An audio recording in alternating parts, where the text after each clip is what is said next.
camera borders and cameras don't always match up for their resolution and aspect ratio.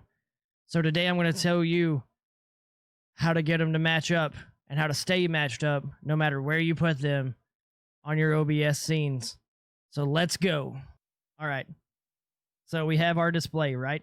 We have our desktop set up here. Boop. Right? And we want to get our camera over top of it. But then every time we go to move something, there's two fucking camera sources.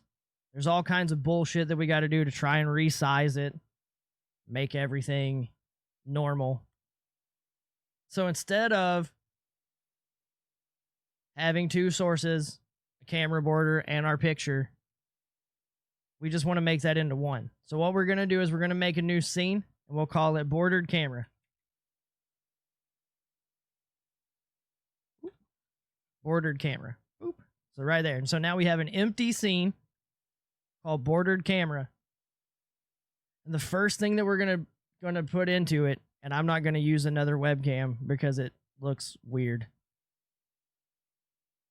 So we're going to use this picture as a stand-in for our webcam. This guy. All right.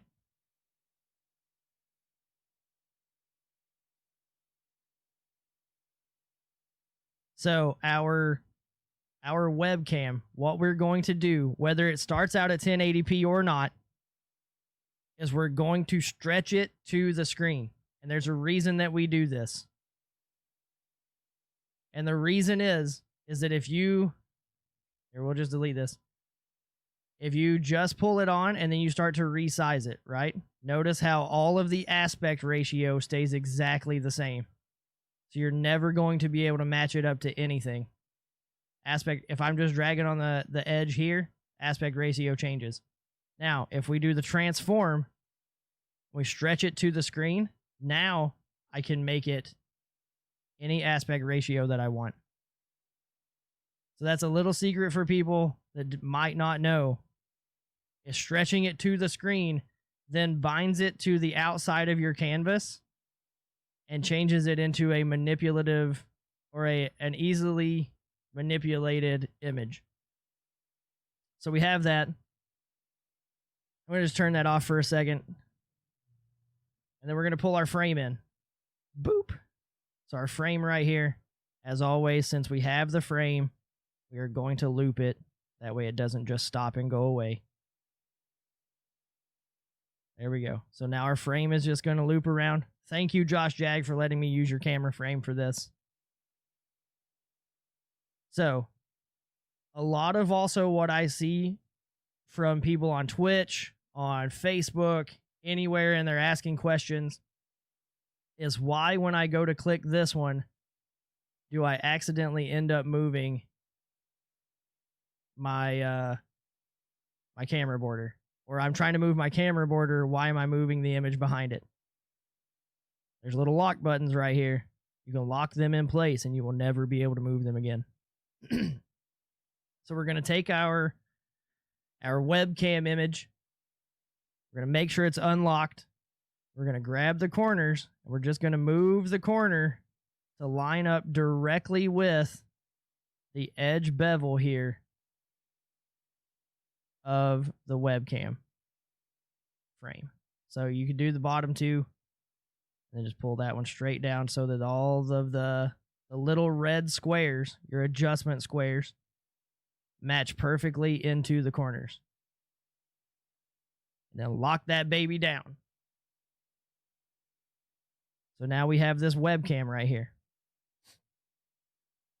So we're going to go back to our desktop scene. We still got no webcam. What's going on?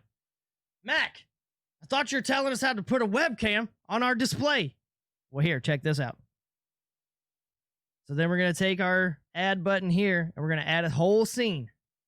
The whole scene. Click on bordered camera. We're going to add it in. And now we can adjust it. And it's all one thing, and we can move it anywhere we want. We can put it here, put it there, we can put it right in the middle. We can adjust it any way we want to adjust it.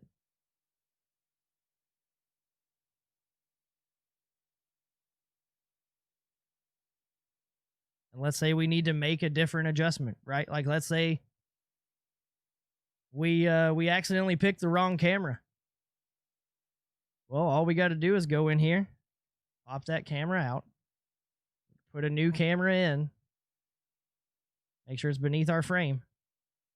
Do the exact same thing again. Hit transform, stretch it to the screen,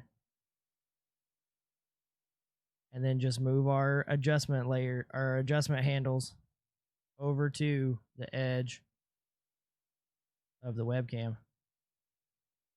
Now we lock that back in place. We don't have to touch anything else. It's already changed there for us.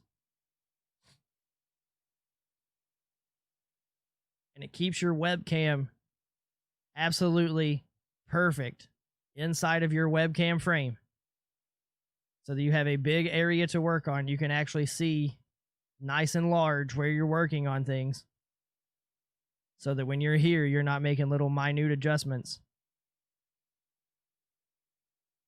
trying to get everything figured out. You can just do whatever you want to with it. So that's how you nest a scene and create a webcam with a border, so that you never have empty edges around your webcam. So there you go, everybody. If you liked the content of this video and you liked what you saw here, or you need even more help, feel free to hit that subscribe button down below, hit that like button, and you can also follow me on twitch.tv, on Instagram, and on Twitter. I'm not doing as much on Twitter as I used to, but I need to get back to that. So if you guys would like to, please subscribe and hit that like button, and I'll see you next time with another OBS tutorial.